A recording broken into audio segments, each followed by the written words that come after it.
And welcome back. You're listening to Hysteria, the podcast where all hot dish are welcome.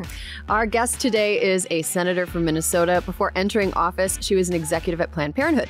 Now she works on every progressive issue imaginable, from abortion rights and climate change to childcare and tribal sovereignty. Two other important facts: she's hilarious on Twitter and she loves candy. Senator Tina Smith, welcome to Hysteria. Well, thank you. I'm really excited to be invited to join you all and looking forward to the conversation.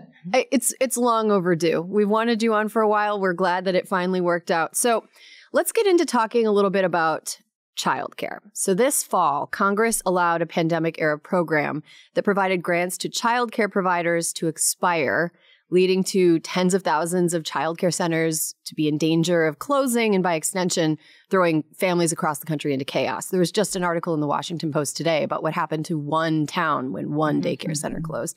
So, Senator, what are you doing to try to keep us from falling all the way off the childcare cliff? Well, the right way to describe this is a cliff. And it is exactly as you said. During the pandemic, we realized that if we didn't take action, that thousands of childcare providers around the country were just going to collapse.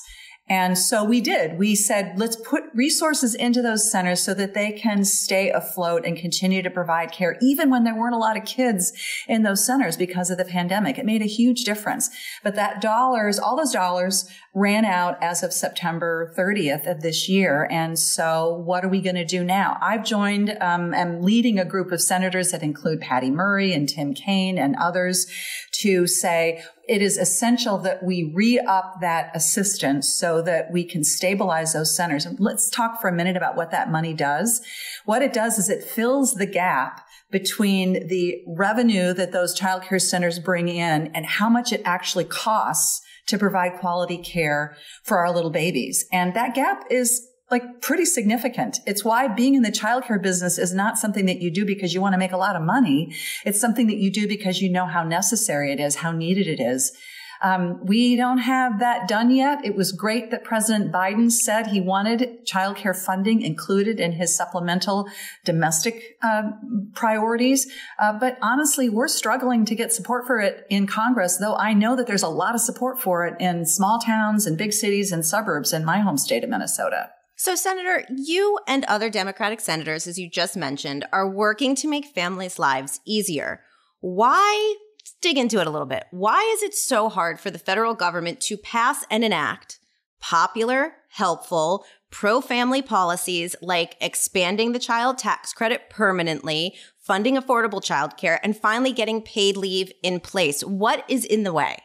Well, sometimes I feel that when I'm here in the Senate that I'm living in some alternate reality, to tell you the truth. It's like there's a lot of my colleagues, particularly my colleagues on the other side of the aisle, the Republicans, it's like they're living in some world where the dad goes to work and the mom stays home, and they have this sort of Leave It to Beaver idea about how American families work. And that is just detached from reality. And I know they know that because they all go home and hear exactly the same things that I hear. And so I always say these policies are just as childcare, paid family and medical leave, the child tax credit. These are bipartisan policies outside the walls of this building. It's just when you get inside, you lose that. So I think that's one piece of it. But there's another piece of it, which is also that you get this thinking in this building sometimes that it's like a false sense of scarcity. It's like, that would be great, but we can't afford it. Mm-hmm. And so why is that? Well, it's because we gave some pretty big tax cuts to big companies and millionaires and billionaires back in 2017. And that means that our expenses are going up and our revenues are not. And we could fix that by doing something really commonsensical, which is to make our tax system more fair. So, it's interesting, isn't it? When I talk to my colleagues, Republican colleagues, like Katie Britt, for example, from Alabama, who's a mom. She's got teenage kids, and I know she gets this, but we have to find the political will across the board to get it done. Mm-hmm. Yeah, there's a lot of never changed a diaper energy among male Republicans. I think. Yeah, I know it. I know. There's just a lot of kind of very superficial understanding of these things. And then there's the other piece of it is, look, what's your priority? People will say, I get that that's a priority, but it's not my top priority. And then you can't make headway. But, here's the thing that I keep looking at, which is that we showed during the pandemic, when we had the child tax credit, when we had the support for childcare, what did we prove? We proved it works. Mm-hmm. We lowered child poverty by nearly 50%. And so there's not a question of whether these policies are a good idea or whether they work to get the results we want. We just have to find the will to make it permanent. Yeah. Senator, can you tell us a little bit about the work you've done to expand students' access to mental health care? Well, so this is such an important thing to me. And, I have been very open about my own experience with depression when I was in college. And then when I was a young mom, because I wanted to try to break down the stigma that exists amongst adults around talking about mental health care. It's like brain health, body health. It's all one thing. What I've discovered from my many, many conversations with young people, high school age students and college students, is that stigma for them is not as intense. They're more open to really talk about what they need and what we need to do. Mm-hmm. And so with them in my hearts, I've done a lot of work to try to expand access to mental health care in schools, which is where young people are every single day. And if they can at least walk through the door of getting help for anxiety or depression, or finding a pathway to getting help for other kinds of mental health challenges, they're going to be so much better off. They're not going to experience so many of the barriers that would exist otherwise, transportation barriers and how do you pay for it barriers. And my mom and dad are at working and can't take me barriers. You can have a big impact. And there's some great examples of this working in schools that I've seen around Minnesota. It's just so common sense. There's more we need to do, but that is a really important step. Before you were in politics, as Erin mentioned in the intro, you worked for Planned Parenthood. Yeah. What lessons from your time there do you think Democrats should internalize as we move into a federal election year when abortion is sure to be front and center? Are your fellow Democrats seeing you and others who have worked in the reproductive advocacy space as resources going into 2024? Well, so I think the answer to that is yes. And what I learned from that experience, I was so blessed to have had the opportunity to work at Planned Parenthood. And what I learned from that is that for people who walk through the door of a Planned Parenthood clinic or any healthcare clinic, their reproductive health care is not a political issue. It's personal. It's like the most basic of things. Do I get to decide for myself? I'm going to make decisions about what's best for me, and I don't need somebody else who doesn't have any idea what's happening in my life to try to tell me what to do. It's really pretty much that basic. And I saw people every single day walking through the doors of that clinic, women who had the capacity and the everything they needed to be able to make those decisions for themselves.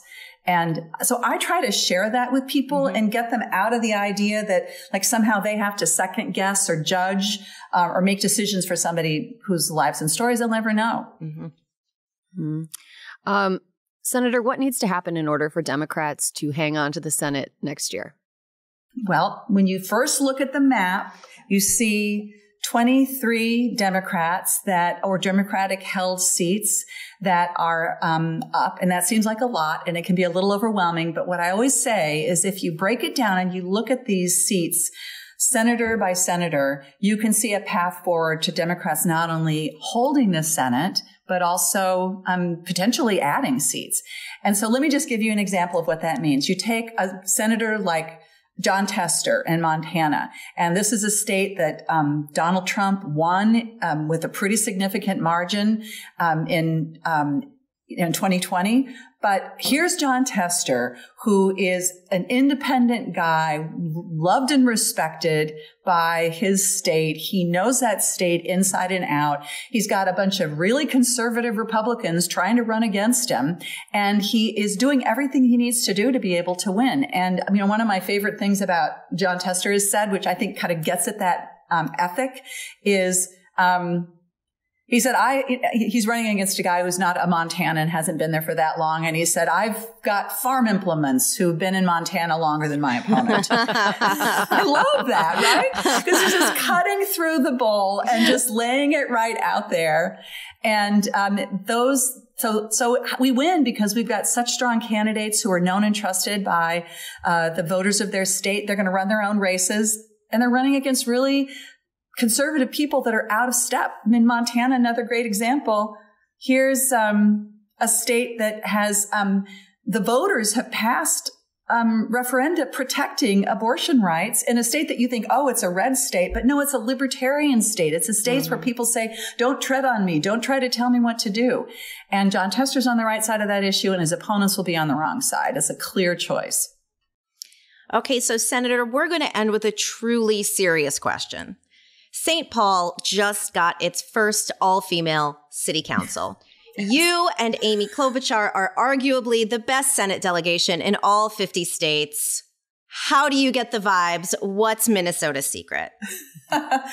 Well, I just will point out that that all-women city council in St. Paul, not only is it all women, but they are young, talented, new leaders of color that are full of great life experience, and also they are ready to tackle the big issues. And so I think that what is working in Minnesota is that we are creating opportunities for those kinds of grassroots leaders to move into elected office in a decisive way, and their voters are ready for that. They want to see those great leaders. So it's pretty exciting. And put on top of that, you have Minnesota Democratic governor, state house, and state senate that passed one of the most progressive agendas that we've seen in this country. All the things we've been talking about: paid family leave, automatic voter registration at 18, protecting abortion rights, child tax credit, childcare support. It's pretty exciting what you can do when you put your mind to it. Senator Tina Smith, thank you so much for joining us today, and thank you for the work that you do for the people of Minnesota and for the American people.